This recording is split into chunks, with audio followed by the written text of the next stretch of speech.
Halo, apa kabar sahabat informatika? Nah, untuk pertemuan pada hari ini yaitu kita akan membahas tentang algoritma dan pemrograman.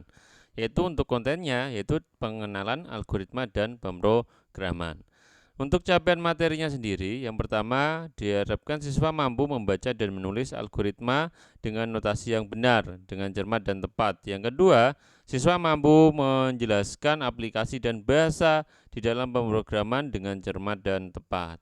Nah, studi kasusnya adalah bagaimana sih cara kerja algoritma dan pemrograman. Ya, yaitu yang pertama, ya, kita tahu dulu ya apa itu algoritma ya. Di sini algoritma adalah suatu kumpulan instruksi terstruktur dan terbatas yang dapat diimplementasikan dalam bentuk program komputer untuk menyelesaikan suatu permasalahan komputasi tertentu. Algoritma merupakan bentuk dari suatu strategi atau resep yang kalian gunakan untuk menyelesaikan suatu masalah. Nah, biasanya kalau algoritma itu adalah sebuah penyelesaian masalah yang dilakukan secara urut, step by step ya untuk menyelesaikan masalah. Dan ternyata dengan urutan tersebut itu bisa dirubah menjadi sebuah bentuk program komputer. Nah, di sini ada diagram alir ya dalam algoritma. Yang pertama yang Pak simbol panah itu namanya garis alir, yaitu deskripsinya adalah arah yang menunjukkan aliran program dari awal hingga akhir. Kemudian ada simbolnya oval ya, itu terminator, yaitu sebagai titik awal atau titik akhir suatu program. Nah, simbolnya persegi panjang itu ada namanya adalah simbol proses ya, yaitu sesuatu kegiatan komputasi yang dilakukan oleh program, misalnya operasi aritmatika. Aritmatika berarti perhitungan dasar ya, sampai perhitungan yang cukup agak rumit ya. Masih di penjumlahan, pengurangan, perkalian dan pembagian. Kemudian di sini juga ada simbol belah ketupat yaitu keputusan, merupakan titik percabangan yang salah satu cabangnya dapat dilalui oleh program berdasarkan suatu kondisi. Di sini simbol jejer kenjang itu ada masukan atau bisa diartikan sebagai in out ya, yaitu melambangkan titik saat program akan menerima suatu data atau menghasilkan suatu informasi. Kemudian di sini juga ada persegi panjang, akan tapi ada kotakan lagi di pinggirnya, itu namanya adalah subprogram, melambangkan suatu kegiatan atau proses lain yang telah didefinisikan sebelumnya. Kemudian ada lingkaran ya, kemudian penghubung dalam halaman, digunakan untuk menghubungkan suatu titik pada diagram alir ke titik lain pada halaman yang sama. Kemudian yang terakhir adalah penghubung antar halaman ya, digunakan untuk menghubungkan suatu titik pada diagram alir ke titik lain pada halaman yang berbeda. Digunakan apabila diagram lain cukup kompleks sehingga tidak dapat digambarkan dalam satu halaman. Oke, di sini juga ada struktur algoritma. Yang pertama adalah sequence ya. Sequence maksudnya adalah urut ya. Di sini untuk algoritma yang dibuat itu secara urut di dalam program yang dibuat untuk menyelesaikan masalah. Nah, di sini contohnya adalah sekuen luas persegi. Ya, start ya. N itu adalah simbol terminator untuk mengawali program berjalan. Kemudian read is sisi ya, berarti kita masukkan sisinya. Itu adalah simbol in out atau masukan. Ya, kita masukkan nilainya. Ya, kemudian ya, di sini ada proses. Proses di sini adalah sisi ya, sisi kali sisi, karena untuk formula luas persegi itu adalah sisi kali sisi atau S pangkat 2 ya. Kemudian di sini yang terakhir adalah print luas, maksudnya adalah cetak hasil dari prosesan luas ya, luas persegi, sehingga mendapatkan hasil yaitu print luas. Cetak hasilnya ya dari perkalian sisi kali sisi yang sudah dimasukkan di bagian read ini. Kemudian yang kedua adalah selection atau pemilihan ya. Berarti algoritma yang dibuat itu terdapat keputusan yang harus dipilih di dalam program yang dibuat untuk menyelesaikan permasalahan.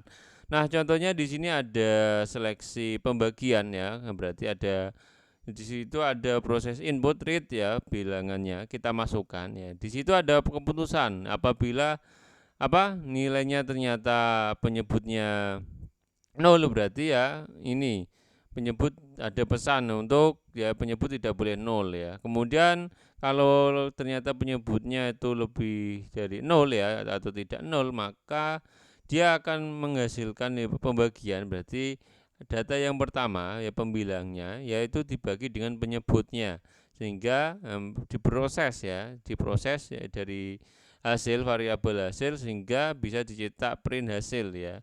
berarti hasilnya nanti berarti misal pembilangnya 4 ya, penyebutnya 2 berarti hasilnya adalah 2. Berarti di sini ya sebuah algoritma itu mengambil sebuah keputusan atau ada beberapa pilihan yang harus diputuskan. Kemudian yang ketiga ada repetition atau perulangan. Nah, di sini untuk algoritma yang dibuat itu terdapat keputusan yang harus dipilih di dalam program yang dibuat untuk menyelesaikan masalah. Akan tetapi yang dipilih ya ini tetap ada yang pilih. Akan tetapi ada perulangan di sini ya.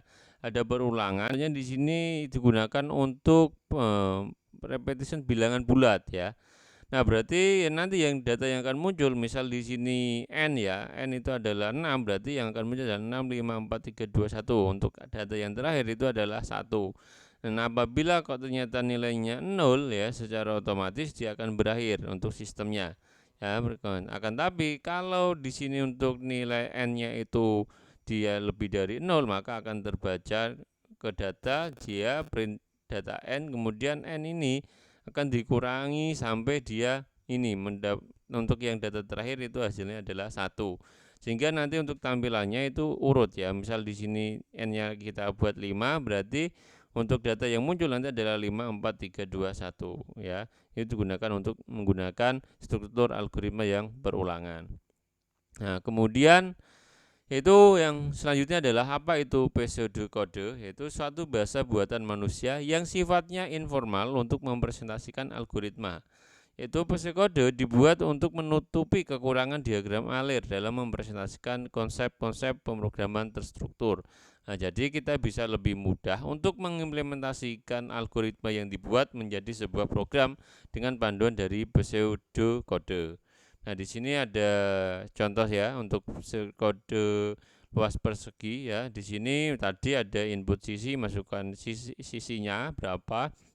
Kemudian untuk yang prosesnya itu adalah luas ya, ini ibarat namanya adalah variabel luas. Kemudian di sini ya berarti luas itu untuk persegi adalah sisi kali sisi ya, sehingga untuk mencetak luas itu kita bisa menggunakan print luas, yaitu kita ambil dari hasil variabel proses yaitu dari luas ya. Ini untuk yang berurutan selection.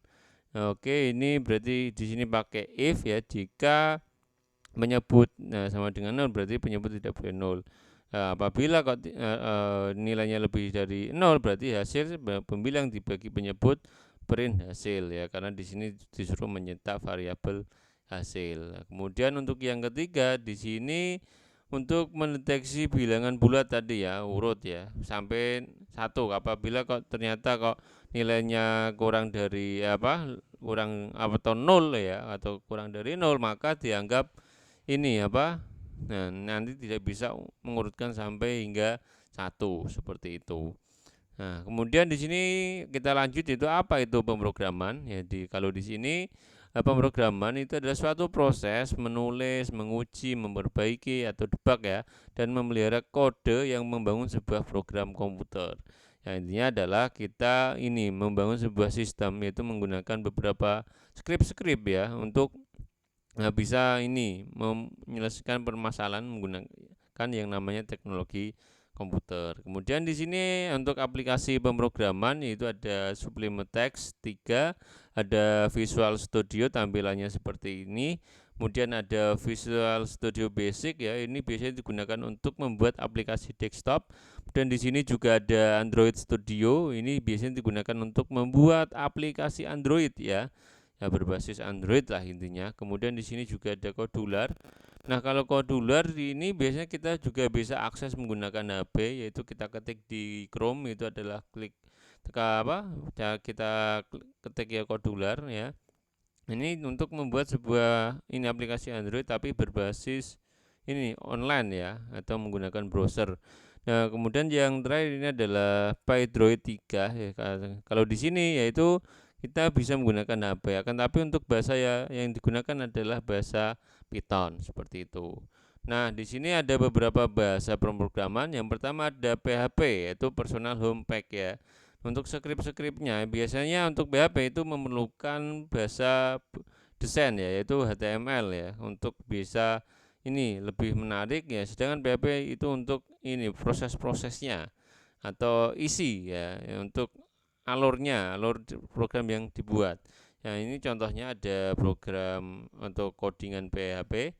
Kemudian di sini juga yang kedua ada C, yaitu sebuah bahasa pemrograman komputer yang bisa digunakan untuk membuat berbagai aplikasi ya. Nah, ini sangat kompleks sekali kalau C ya. Ini bisa buat sistem operasi, antivirus, software, pengolah gambar, hingga compiler untuk bahasa pemrograman. Bahkan bahasa C itu juga bisa digunakan untuk membuat bahasa pemrograman yang baru ya. Contohnya itu ada PHP tadi, itu dikembangkan dari bahasa C. Ini adalah contohnya. Kemudian di sini juga ada Java ya. Kalau bahasa pemrograman Java itu adalah sebuah bahasa pemrograman yang portable dan bisa digunakan lintas platform. Kenapa seperti itu ya? Kita bisa lihat sekarang banyak laptop, HP Android ya, atau komputer itu banyak aplikasi-aplikasi yang bisa diakses di tiga perangkat tersebut. Nah, rata-rata itu yaitu memanfaatkan yang namanya teknologi Java karena bisa melakukan lintas platform ya. Di sini contohnya seperti ini tampilan untuk programnya ya, seperti ini. Kemudian yang keempat ada Python, yaitu bahasa pemrograman berorientasi objek. Ya, tingkat tinggi. Akan tapi di sini untuk bahasa pemrograman Python itu sangat mudah untuk dipahami oleh manusia, seperti itu ya. Nah, contohnya untuk programnya seperti ini, ada hello ya, ada print berarti mencetak. Nah, kemudian yang kelima ya di sini ya, maaf ini ada salah ya. Sebenarnya kelima HTML ya. Kalau HTML itu adalah sebuah standar pemrograman yang digunakan untuk membuat halaman website. Identik kalau HTML itu adalah bahasa ibarat desain ya, untuk desain web ya. Akan tapi untuk isinya tetap kita dampingi dengan yang namanya tadi ada PHP seperti itu ya. Kalau HTML itu hanya tampilannya saja ya. Untuk prosesnya itu tetap menggunakan bahasa yang lain. Contohnya untuk manajemen yaitu bisa menggunakan PHP. Kemudian ya struktur bahasa pemrograman Python. Nah, kali ini ya kita akan belajar mengenai ini ya, bahasa pemrograman Python. Ya, di sini yang pertama ada inputan. Untuk apa sih inputan? Yaitu sebuah program berupa variabel ya untuk mengidentifikasi atau mendeklarasikan nilai inputan yang akan dimasukkan pada program yang kita buat, menyusun tipe data yang dijadikan inputan. Wah, kalau ini ya inputan ya mesti kalian punya akun semua ya, akun Google. Pertama kali kita buat akun kan kita disuruh menginputkan data-data agar kita bisa mendapatkan yang namanya ini akun Google ya. Sama, ini inputan sama berarti digunakan untuk memberikan data atau memberikan sebuah informasi. Nah, untuk tipe data di dalam inputan itu ada beberapa. Di sini ada integral ya, yaitu ada short ya digunakan untuk usia, long itu untuk jumlah atom, kemudian float itu untuk jarak, double yaitu untuk galat, yang char untuk huruf ya, char huruf ya. Itu ada deklarasi atau maksudnya.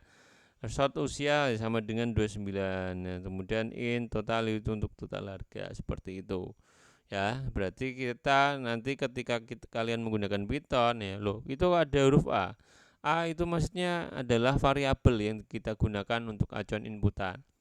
Float berarti kita menggunakan identifikasi jarak ya, kemudian di dalam kurung itu input berarti nantinya digunakan untuk kita memberikan inputan data atau informasi yang ingin dimasukkan, seperti itu ya. Kemudian yang kedua ada proses ya. Kalau proses ya contohnya di sini ya untuk menghitung luas persegi ya. Untuk prosesnya berarti di variabel luas. Nah, di sini kenapa kalau di sini pakai A ya? Karena inputannya kan tadi di A ya.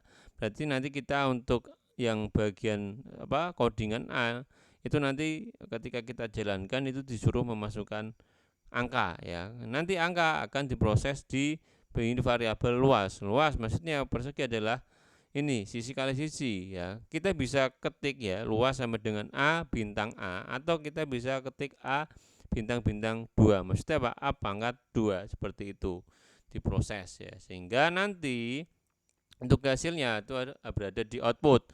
Nah, untuk output ya kalau kita menggunakan bahasa pemrograman Python ya kita tinggal ketik aja print ya, kemudian kurung buka. Itu maksudnya teksnya ada luas persegi ya, ada titik 2. Kita masukkan lagi di situ adalah luas. Maksudnya apa? Berarti kita ingin menampilkan hasil pemrosesan dari luas ya, variabel luas di pemrosesan. Sehingga nanti ketika kita jalankan program ini berarti perintah print akan menghitung ya luas dari data yang kita masukkan. Ya, berarti A kita masukkan data dulu, kemudian di variabel A sama dengan itu untuk memproses data yang ingin kita diolah, kemudian untuk yang print itu yang paling bawah digunakan untuk mendapatkan hasil akhir dari pemrosesan yang dari program yang kita buat. Nah, kemudian di sini ada contoh pemrograman Python-nya. Nah, contohnya ini dari hasil program yang tadi, ketika kita jalankan berarti muncul aplikasi penghitung luas persegi. Masukkan panjang sisi, ya, masukkan 7, kemudian kita tekan enter. Secara otomatis luas perseginya akan bisa terhitung secara otomatis. Wah, sangat mudah sekali. Ini juga sangat membantu ketika kalian di dalam kehidupan sehari-hari menemukan ya sebuah persoalan perhitungan-perhitungan yang sangat kompleks, ya, ada persentase dan lain sebagainya. Kalian bisa kemas dalam sebuah bentuk program. Nah, kalau di sini ya atau pada hari ini ya tuh menggunakan bahasa pemrograman Python ya. Ini untuk yang contoh yang simple ya, seperti itu. Nah, selanjutnya untuk mempersiapkan di pertemuan selanjutnya atau materi selanjutnya, silahkan kalian install aplikasi PyDroid 3 ya, PyDroid ya, untuk buat program Python di pertemuan yang akan datang. Caranya adalah kalian bisa download aplikasinya di Play Store, ketik di bagian pencarian PyDroid 3, kemudian kalian install. Jika sudah terinstall maka PyDroid-nya sudah siap digunakan. Silahkan kalian akses hasil instalannya, kemudian gunakan untuk syarat mengerjakan soal dan tambahan nilai hari ini ya. Nah, dari materi hari ini ya, kita juga dapat menyimpulkan bahwa dengan kita memahami algoritma dan pemrograman, kita tahu manfaatnya untuk membantu kehidupan sehari-hari. Ya, untuk motivasi hari ini adalah buatlah program sesuai algoritma yang tepat untuk meraih kesuksesan. Nah, itu tadi materi pada hari ini. Semoga sangat bermanfaat untuk kalian semua. Oke. Nah, sampai di sini. Thanks you all smart student and thanks for following.